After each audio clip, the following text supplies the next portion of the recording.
Herkese selamlar. Mini Countryman'in harita menüsü nasıl çalışıyor onu size göstermek istiyorum. Kendi elektrikli araçlarınızda bunu kıyaslamanızı rica ederim. Arkadaşım yeni Tesla aldı. Onda da benzer bir çekim yapıp nasıl yaptığını göstereceğim. Biz de beraber öğreniyor olacağız. Şimdi haritayı gördüğünüz gibi bir kere kendi haritası gayet güzel. Benim çok hoşuma gidiyor. Her türlü detaya yakına kadar gelip inceleyip çevirip edip kendinize göre yapabiliyorsunuz. Aracı merkeze dediğimizde de bu şekilde alıyor. Bir de şöyle bir şey var. Yataylaştırmaya yarıyor. Bir daha baktığımızda kuş bakışı görebiliyoruz. Şuraya bastığınız zaman bu ekrana geri geliyor. Tekrardan buna basıyorum. Harita alanındayız. Şimdi buraya bastığımızda hedeflerim diye bir yer var. Burada daha önceden girdiğiniz yerler bulunuyor. Şurada eklediğiniz favoriler gözüküyor. Alınan hedefler diye bir bölüm var. Burası şöyle çalışıyor. Eğer burada şimdi içerisine dahil edilen orijinal haritalarda bazı yerleri bulamayabilirsiniz. O yüzden şöyle bir şey düşünmüşler.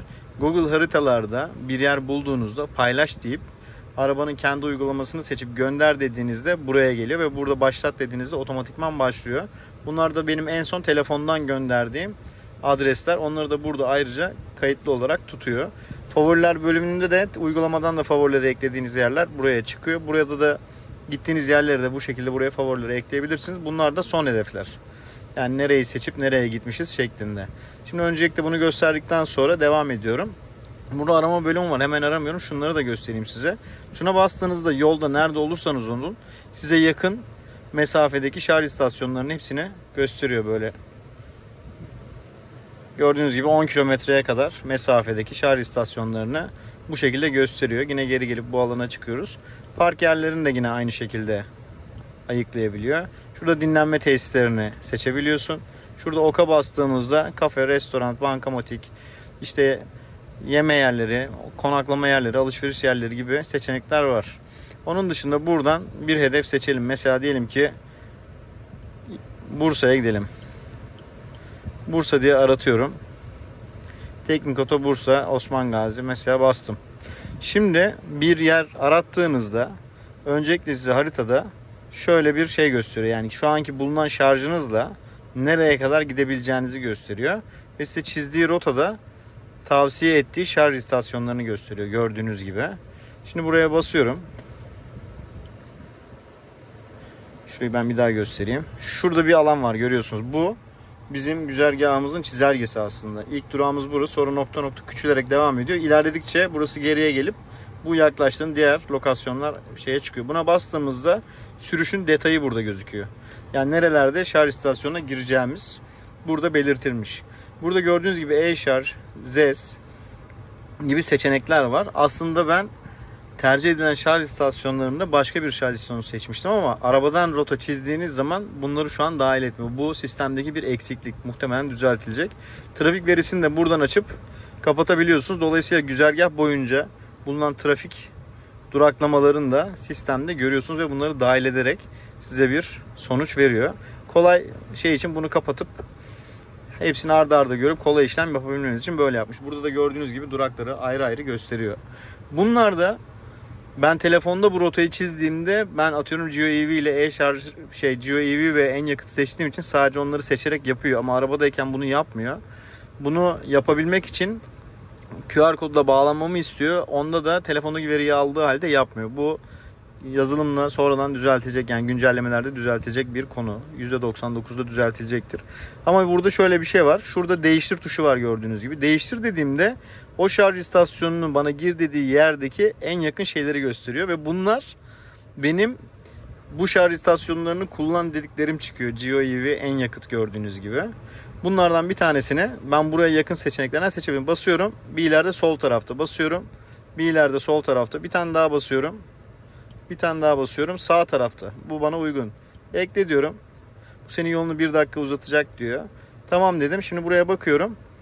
En yakıtla değiştirdiğim için buraya en yakıt geldi. Dolayısıyla yol planlamasını araba üzerinden bu şekilde yerleri değiştirerek yapabiliyorum. Veyahut da onun dediklerine de girip gidebilirim. Şimdi de ikinci yeri seçiyoruz. Buna baktım burada. Buna baktım burada. Buna baktım burada. Bu da e-şarj. Şu en yakıt sağda. Buna da değiştir dedim. Bakıyorum. Gördüğünüz gibi en yakıt oldu. Bunu da değiştirebilirim. B-Full de ekleyebiliyorum. En yakıt var, B-Full var, GeoEV var, E-Şarj var, ZES var. Şimdilik aklıma gelmeyen birkaç tane daha şarj istasyonu var muhtemelen. Bu eklediklerimi de gördüğünüz gibi böyle gösteriyor. Silebiliyorum istersen bunları. Burada da değiştir diyor. Bir tane daha. Bir sonraki şarj istasyonu bu da. Bak Tesla Süper Şarj da varmış burada. Onu da getirdi. Bir sonraki istasyonumda yakın olan. Şuna baktım. Buna baktım. Tamam, buna gireyim ben. Hedef değiştir diyor. Bunu da ekledim. Ne oldu benim rotam? Tesla Süper Şarj en yakıt. Tabii tek burası kaldı. Bunu da istersem değiştiririm. Yani bu şekilde rota planlayıp hazırlayabiliyorsunuz. Sonrasında da şuna bastığımızda, bu da çok kolay bir tuş. Şimdi benim normal sürüşümü gösteriyor. Şuna bastığımda da tepeden gösteriyor. Yani yolda giderken böyle ayıklamama gerek yok. İleride hangi rotalardan gideceğim bunu da çok kullanarak gidiyorum. Burada da böyle bir, istersen yöne çeviriyor, istersen doğu batı, istersen hep önüne alabiliyorsun. Şu ne kadar mesafeye gideceğin meselesi de çok güzel, işlevsel bir şekilde çalışıyor. Rotaya genel bakış tamamen rotanın içerisine almaya yarıyor. Bir de şurada ayarlar bölüm var. Yani bu kurduğum rotayı nasıl gideyim diye.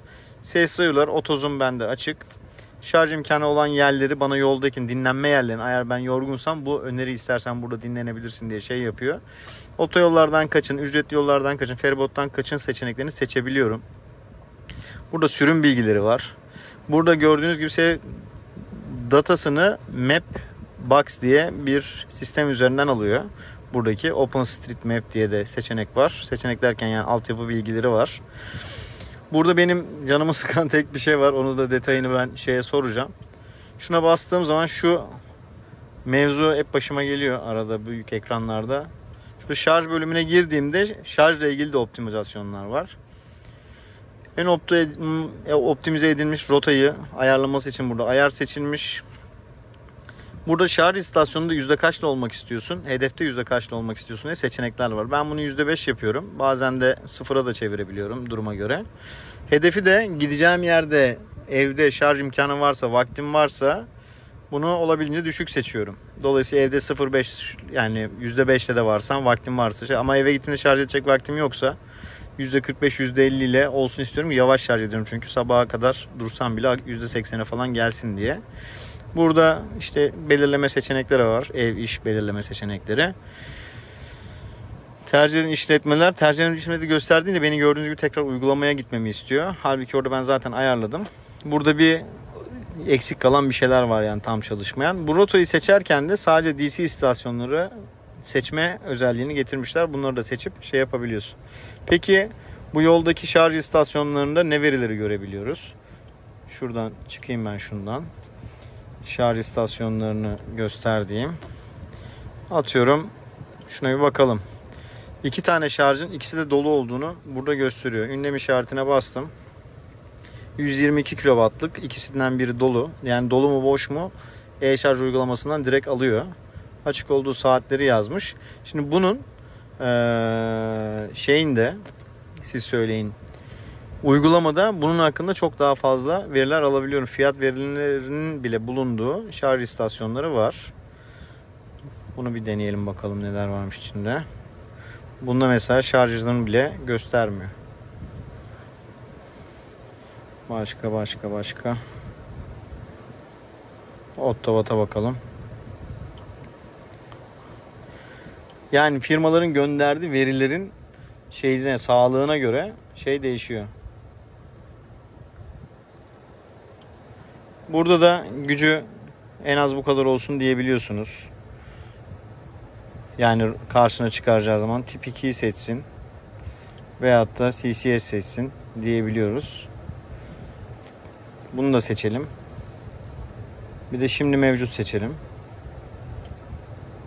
Gördüğünüz gibi burada bu seçenekler gelmiş oldu. Şu dokunmatik özelliği çok güzel çalışıyor aslında. Ama böyle bir tutuluk bazen yapabiliyor. Bunu bir kere gelip geri geldiğinizde burayı sıfırlıyor. Tekrar geldiğinizde sıfırdan açıyor hepsini. Şimdi burayı da yeniden arat dediğimizde burada da ara diyebiliyorsun. Bu bölgedekileri çıkartıyor.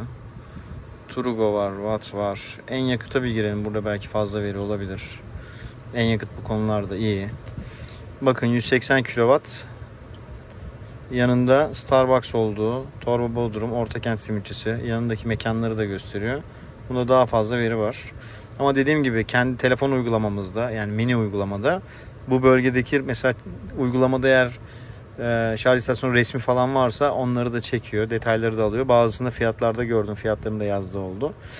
Yani harita özellikleri aşağı yukarı böyle. Hepsini göstermiş oldum. Bunu siz kendi aracınızdaki harita özelliğiyle kıyaslayabilirsiniz. Bir aracın bağlantılı olmasının en büyük sebebi bence bu harita kullanımı ve özellikleri.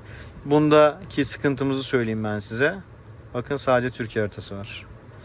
Geri kalan hiçbir harita yok. Öğrendiğim kadarıyla eğer yurt dışına bu arabayla çıkacaksam buna yabancı haritayı yüklemem gerekiyormuş. Ve geldiğimde tekrar Türkiye haritasını yüklemem gerekiyormuş. Ve bunun da bir fiyatı olduğunu öğrendim yani. Bu çok saçma bir şey. Hiçbir markada olmayan bir şey. Nedenini bilmiyorum. Artık Mini'de yetkilileri biri varsa, bu konuyu aydınlatırlarsa ben aydınlanmış şekilde bunu açıklamak isterim yani. Tesla'da da böyle bir çekim yapacağım. Belki arka arkaya yayınlarım, belki tek başına yayınlarım. İzlediğiniz için teşekkürler. İyi seyirler.